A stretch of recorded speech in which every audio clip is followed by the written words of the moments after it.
I'm going to be honest, Shady. I believe if Steph Curry is out for a long period of time, the Warriors are in trouble. The Warriors do not have an offense besides Steph Curry. The Warriors' offense is, Jimmy, do something.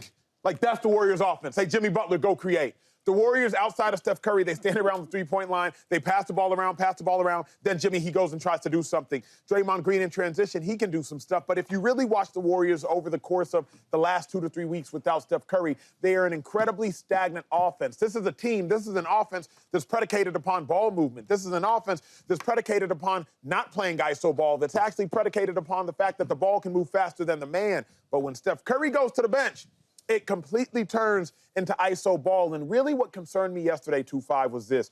Jimmy Butler in the fourth quarter of the game, he went 1 for 11 from the field. He tried to turn up in the fourth quarter of the game. The mind was willing, but the flesh, it was weak. His body just ain't have nothing left for him. Now, shout out to Jimmy Butler, made a game-saving block. I was like, who in the world is that pterodactyl that just flew from one side of the paint to the other side of the paint and skied and made that game-saving block? But the dilemma for me, 2-5, is eventually, one, the Warriors' offense will betray them without Steph Curry, and 2, Jimmy Butler's body will betray him without Steph Curry, because we saw a microcosm of it last night. 1 for 11 from the field, most of his shots coming up short or just simply off because he was fatigued.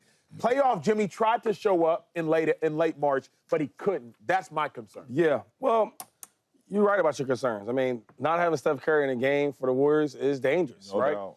But I will say this, I think they'll be okay, right? And you're showing this game, but I watched some other games when Steph didn't play, right, recently, and Jimmy Butler showed up big time, right? Defense and offense.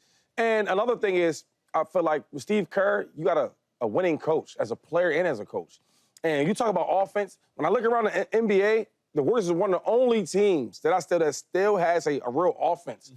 We're picking and rolling, we backdoor cutting, we throwing alley hoops.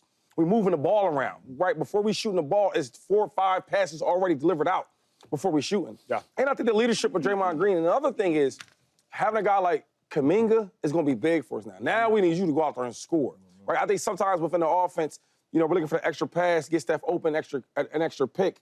Well, now, okay, maybe fewer picks, maybe fewer passes, maybe more scoring for them guys like Jimmy and for Kuminga. I'm not worried at all. I mean, as you look at the Lakers and with LeBron and Luka. When LeBron went out, right, they were 3-3 or something like that since he's been gone. So there's some wins and some losses, but if you could just hold your own, though, right? Maybe we don't get more wins. Maybe we don't get more losses. Maybe we stay exactly where we're at. And if we can stay in the 5th to 6th seed, I'm okay with that. Here's what's fascinating when you draw the comparison, which Shady brilliantly and beautifully did, between the Warriors and the Lakers. The biggest void for me is this. The Lakers have 3 of the same thing. Y'all know if you go to a convenience store and you try to get a candy bar, they got the king size, they got the regular, they got the snack size. The Lakers have the king size. It can be LeBron James one day, Luka the other. Then they have the regular. It's LeBron James one day, Luka the other. Then Austin Reeves is a snack size. But it's like at the convenience store, it's all the same candy bar. It's just a different amount of the same thing. That's the Lakers. The Warriors do not have a different variation or derivative of Steph Curry. Nobody else on that team plays the game the same like Steph Curry. Whereas the Lakers, Austin Reeves, if you watch without Luka, he plays like Luka. He just can't shoot a 27-foot three-pointer. But you say, and that's the point. You saying all that, right? But what I'm saying is, that's hard to say that. Have they got better? They stayed the same. They stayed the same. Yeah, so I think the Warriors, we can stay the same. I think Jimmy is good enough and earned a lot in this league to say he's good enough with this team and their roster that the Warriors do have. They all know each other. They've been playing together for a long time. Look how well Gary Payton Jr. is playing, though, right? I watched him in the beginning of his career with the Warriors.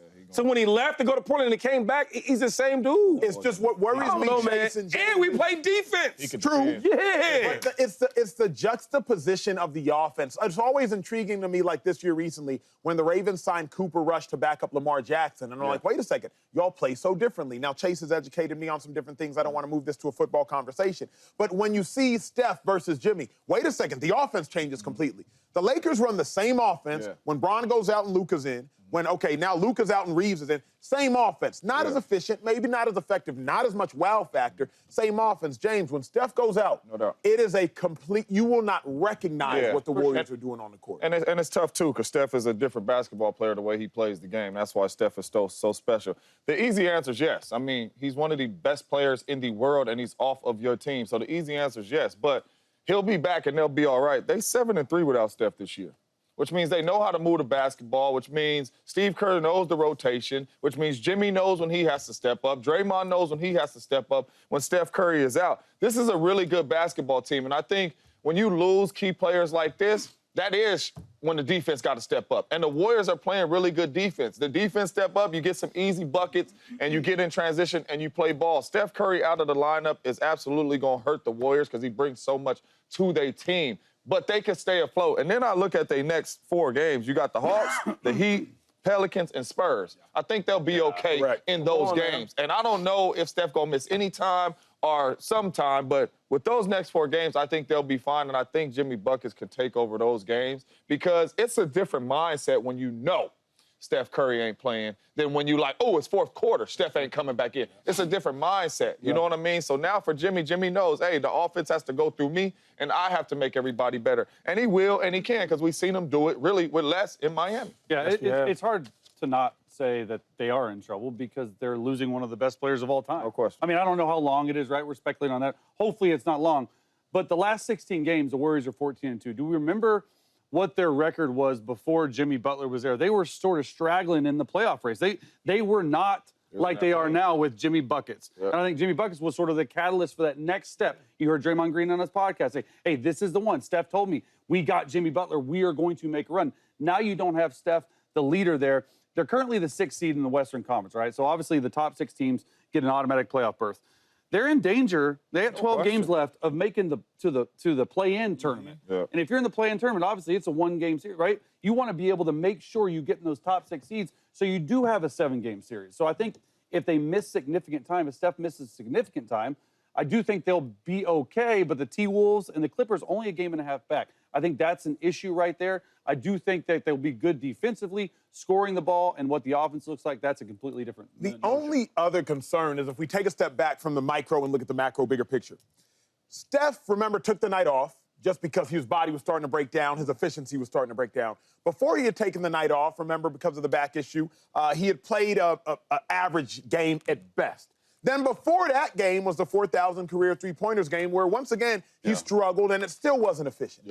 So really, it's not like you could have seen this coming, but you could have seen this coming.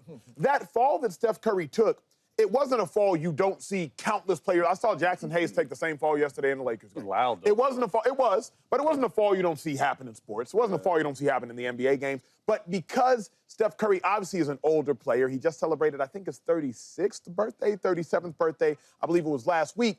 Does it concern you at all, 2-5? Remember the last time the Warriors made a playoff run, Steph Curry, first playoff series, he sat, didn't start, let Jordan Poole start, injuries, et cetera. Does it concern you at all that we're in an age of older players are only getting older and they're the star players? He is older. Age plays a factor. This could be a bigger deal moving forward. Does that concern you at all? Why are you laughing? Because you're looking at him like, you trying to make this a big deal? Well, let me make it plain. He's older. You get hurt more when you get older. Before he got hurt to miss time, he was hurt. He had a back injury 2 games ago. He got hurt, left with the back injury yesterday. Before he had ever got hurt, his play started to fall off. He's not getting any younger as we get into the playoffs. He's missed playoff time before with an injury. Doesn't concern you to do. I heard you, but like I can name you a lot of guys that just get hurt. This is young guys that get hurt. There's a lot of guys that get hurt. They were injured. That's part of the game. And people don't understand, like in elite sports, the pros, like everybody gets hurt. It's part of it. But I think Steph will be okay. Hopefully he's okay. I don't know how severe the injury is, knock on wood. But as we just talking about the Warriors team, I think they're going to be fine. They're coached very, very well. And they got good leadership, right? People say they want about Draymond Green, he's this, that, and third. One thing is, he makes that thing go over there. Steph Curry, obviously, is the main guy. Even when Klay was there, them dudes they were big roles, for sure. But Draymond makes the engine go. He holds everybody accountable. Jimmy Butler and him together, all that IQ up there, that basketball IQ, it's going to figure out. And now I look at the Lakers, how a lot of the guys, the role players, are now stepping up making plays. Now they're scoring more. One thing I learned about injuries in the NBA is you get to see how good the other players are. So now when you play with a superstar like a Luka, like a Curry, LeBron, right, the ball's going to be in your hands 90% of the time. And the other good players, role players, they got to stand aside and wait for me to get the ball. Here it comes, boom. But now, when that guy's out the way, now you see Austin Reeves out there scoring these type of points. And you see role players like Mikal Bridges. I didn't even know he had that type of game in him. So now, you get what I'm saying? So now we get to see the role players step out there and actually, okay, can he score? Yeah, he can score. And I look at Kuminga as that role where now, hey, You went from averaging 8 to 10 points. Now you get like 15, 17, and he can do that. And he had 16. But the injury thing is like, we all get injured. And for me, if it was his ankles now, we know he done dealt with them ankles. ankles, problems. yeah, Ankles, yeah, I would right, be right. a little worried. Yeah, you yeah. know? But even like you said, you seen the fall. I mean, I'm praying for him, but And he ain't no big- he ain't no wasn't big like dude. he jumped up to dunk and he came down. But this is boom. my point. And Yeah. again, all of us played in the league. You Plus can't he hear got the older. sound, bro. But here's my point: is like he's going to take that fall again. Yes, he is. James, I don't know if it's like that. But, though. but here's boom, my thing: we is like around this. a fall. I understand what you're saying. A 40-yarder that you run, a deep out that you ran at 34 versus a deep out that you ran at 24 might feel a little different. Cam Chancellor hitting you across the middle at 24 gonna feel different than 34. So all I'm saying is like this fall he'll take that again. I don't know, dog. Curry be driving. But time out. He be driving to the cup. If he was 26 and you fall like that, yo, how can you? That's not an age thing. That's a real. Look how he fell. That's wood. That's real wood right there. That's real wood. I don't know if the 26. I think the younger body. We all know. Not I think. Yeah. Obviously, the younger body is more well equipped to deal with stuff than the older body. I get you. Well, you had 7 injuries, 8 years. Was you 40? No, young. You was what? 24, 22, 23. That's part of the game. That's part of it. That right there, yo, that would hurt me. Like, whoa. You know what I'm saying? I don't miss no games. I didn't do none of that. I miss no games. What up, YouTube family? Welcome to the facility. Thanks for watching, and you better be sure to hit that subscribe button if you want to get more highlights from the show and all of our exclusive content.